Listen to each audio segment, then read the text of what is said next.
So basically in both cases you are irresponsible. In a way, it's your actions and your irresponsibility that led to harm, being done to you in a way, right?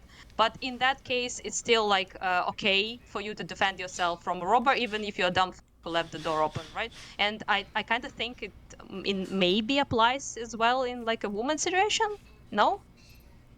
So when people talk about the responsibility condition, there's no univocal usage of the responsibility condition. You have ask them what those conditions are. So, for example, the people seeds analogy, or leave you're not, you got a good screen, but you're leaving it open. If we analogize that to just someone, saying, okay, well, she's easy, she's spreading her legs, blah blah blah, but she won't actually invite someone in. She won't take someone and bring them inside her, but she'll be like, she'll be, she'll do things that make it easy for people to come inside her. She'll leave her door open. She'll walk around, and she she won't offer resistance. She won't call the cops, and then someone rapes her, right? If something like that happens in like a people seed-esque type of scenario. Okay, so that is just wrong. Abby's just wrong here. The people seeds analogy doesn't include rape, and it's about consensual sex. So it says right here, if the room is stuffy and I therefore open a window to air it and a burglar climbs in, it would be absurd to say, now he can stay. She's given him a right to the use of her house, for she is partially responsible for his presence there, having voluntarily done what enabled him to get in full knowledge that there are such things as burglars and that burglars burgle. It would be still more absurd to say this if I had bars installed outside my windows precisely to prevent burglars from getting in, and a burglar got in only because of a defect in the bars. It remains equally absurd if we imagine it is not a burglar who climbs in, but an innocent person who blunders or falls in. Again, suppose it were like this. People seeds drift about in the air like pollen, and if you open your windows, one may drift in and take root in your carpets or upholstery. You don't want children, so you fix up your windows with fine mesh screens, the very best you can buy. As it happens, however, and on very, very rare occasions does happen, one of the screens is defective and a seed drifts in and takes root. Does the person plant who now develops have a right to the use of your house? Surely not. Despite the fact that you voluntarily opened your windows, you knowingly kept the carpets and upholstered furniture, and you knew that screens were sometimes defective. Someone may argue that you are responsible for its rooting and that it does have a right to your house, because after all, you could have lived out your life with bare floors and furniture or with sealed windows and doors, but this won't do, for by the same token, anyone can avoid pregnancy due to rape by having a hysterectomy or anyway by never leaving home without a reliable army. So what Abby gets wrong here is he doesn't realize that opening your windows is analogized to having consensual sex. So that meets his condition. So the people seeds analogy meets all of Abby's conditions. The plant person is sentient. The plant person doesn't just have the potential to become a fully conscious person, but actually is one.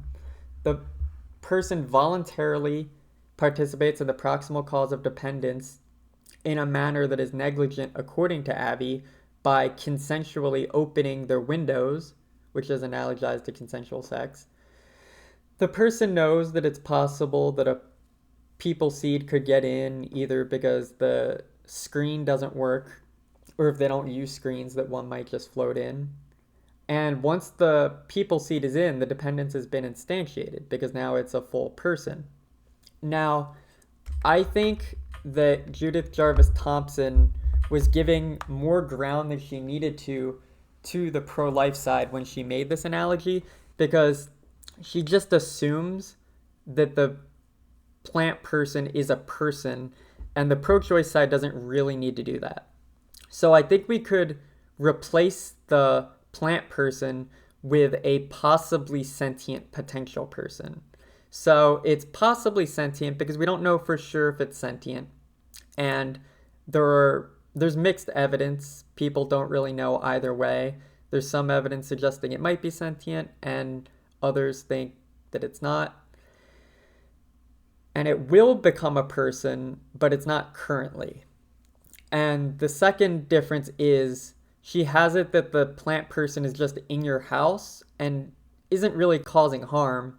But a big point on the pro-choice side is the harm that pregnancy causes to the woman. So I think the analogy can be modified a little bit to make it so that the plant person is a possibly sentient potential person, and that it releases a noxious gas which induces pregnancy-like symptoms in the person who opens the window. And I think that's important because the physical harm that comes to the woman in pregnancy is a big reason that people are pro-choice for many pro-choice people. So I think adding that the plant releases a noxious gas that harms the woman in that way, makes her body expand, can cause her nausea in some instances, morning sickness, swelling, and obviously the pain that comes from birth. If you just leave that out, I think you could argue for not killing the plant person in Thompson's analogy. But with those modifications, I think it's harder to argue that the person can't kill the plant person. And an additional alteration to her analogy isn't that the person just has to make the choice, but that the government wants to force you to keep the plant person in your house. So basically is forcing you to remain sick due to this noxious gas because you opened your windows.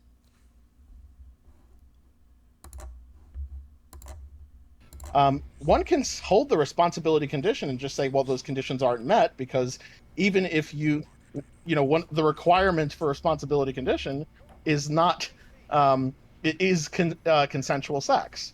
And yes, while you may have not been responsible in preventing unconsensual sex, it is still, that's not one of my requirements. My requirement for the responsibility condition to obtain is consensual sex. Yeah, so as we've been over, the people seeds analogy does include consensual sex analogized by opening your windows.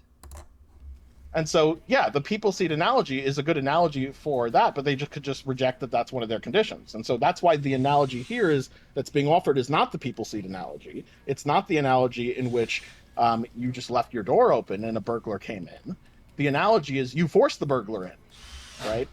Yeah. Okay, so now Avi's analogy has some issues. Forcing a burglar in is a little bit disanalogous because it assumes this malicious intent. I get that he's trying to say that the fetus isn't at fault. It doesn't make the choice to come in. But then it's also not correct to say that the woman maliciously forces it in. I think Thompson's analogy does it better. You open a window with the intent of getting fresh air, knowing that maybe, if you use the screen, there's like a 2% chance that a seed gets in.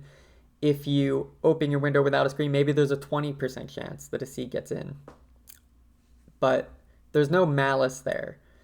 And additionally, by using a robber, he's assuming that it's definitely sentient. Thompson does the same thing.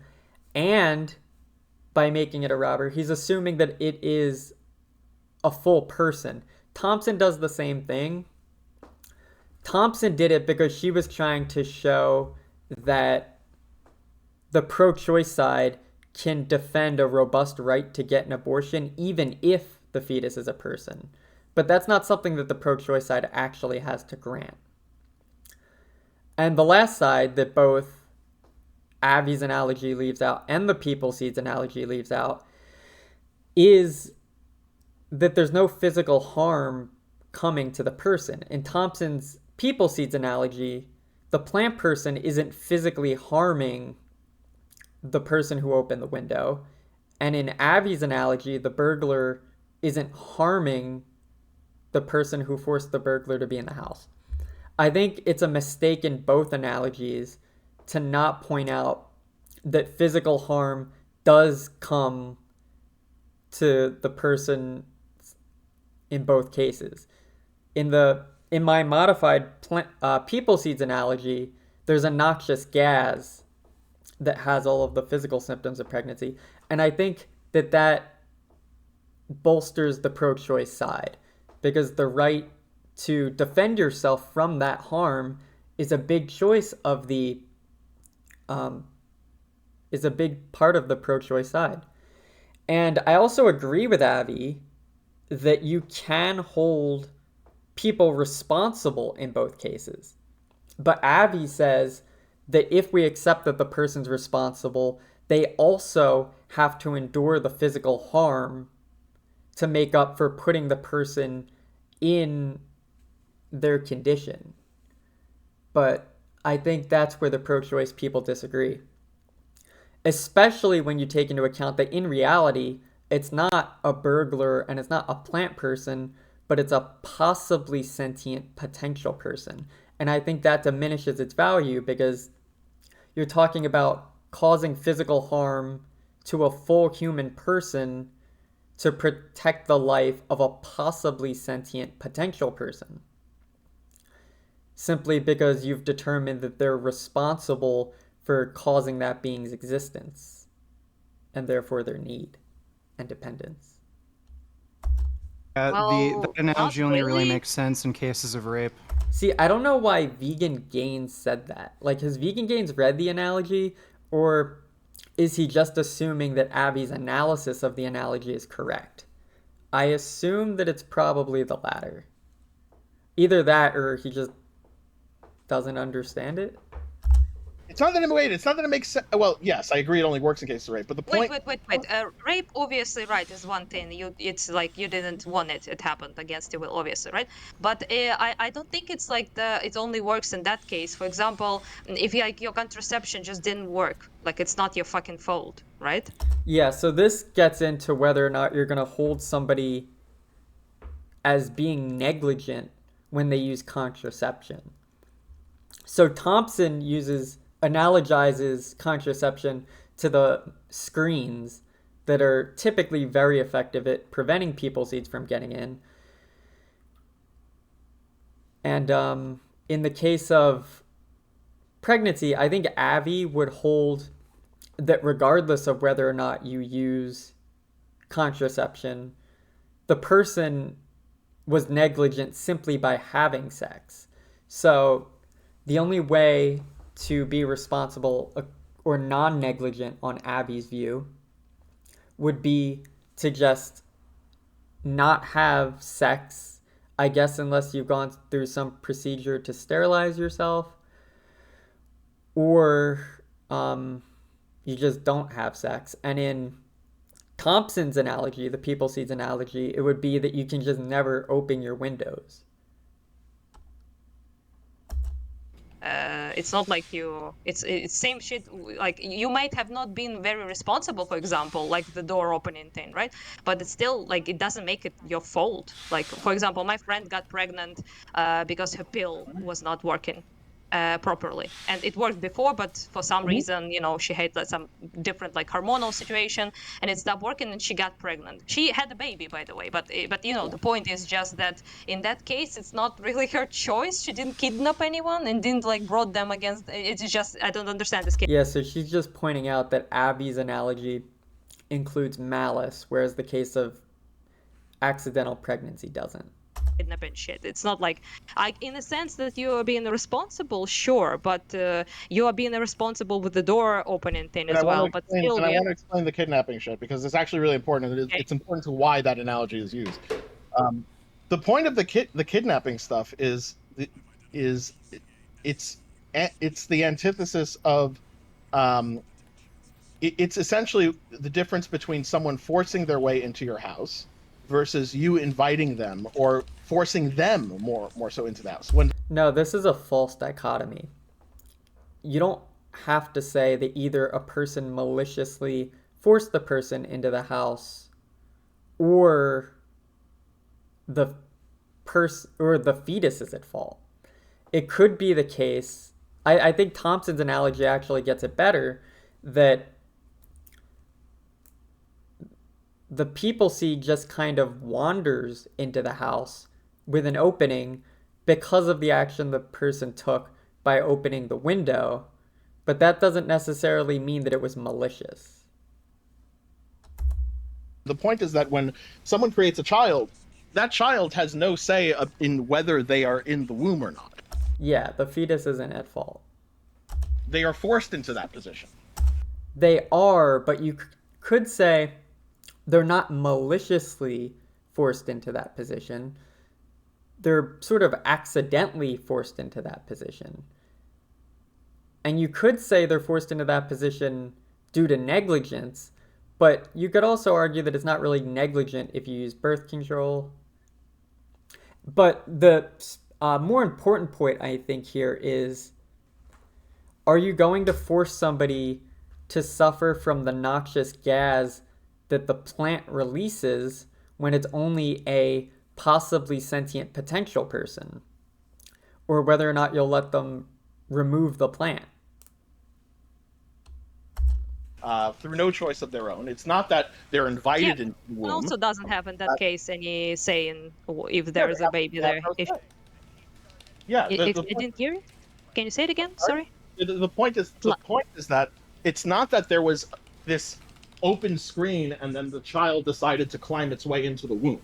What happened? No. The child doesn't decide to, but let's say the air blows a people seed into the house due to the fact that there was an open window. Was that there was a consensual action taken by the person who But had not the to get a baby. Yeah, opening the window. You can open the window with a screen or without a screen. That is a consensual action that allows the people seed to blow in, but there's not necessarily malice there. Baby. What? To sex, not to sex, not to pregnancy. Yeah, no, I didn't say to put to an action that has some probability of forcing a baby in the womb, right? Yeah, that's correct. There is some probability that a people seed will get in when you open your window. But again, does that mean that we want to force the person to let the plant person stay in their, well, not even a plant person, a possibly sentient potential plant person stay in their house while releasing a noxious gas that induces physical harm in the woman?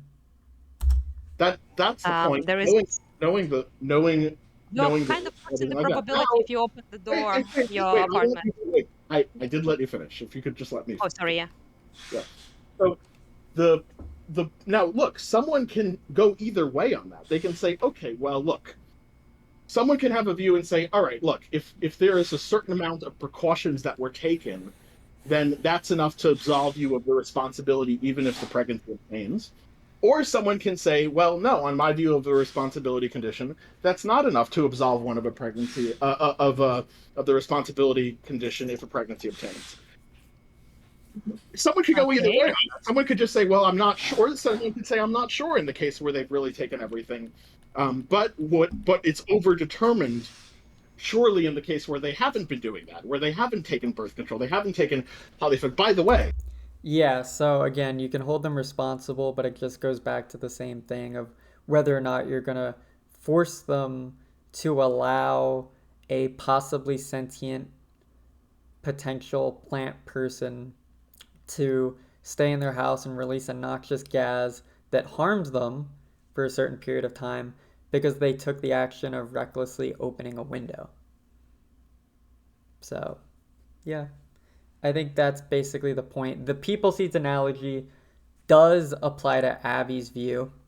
I think with a few modifications, it can make his view seem a lot less plausible. And it doesn't follow that if you agree that a person is responsible for getting pregnant or letting a possibly sentient plant person, potential plant person, into your house, that you have to agree that they need to endure the physical harm that comes with it being there.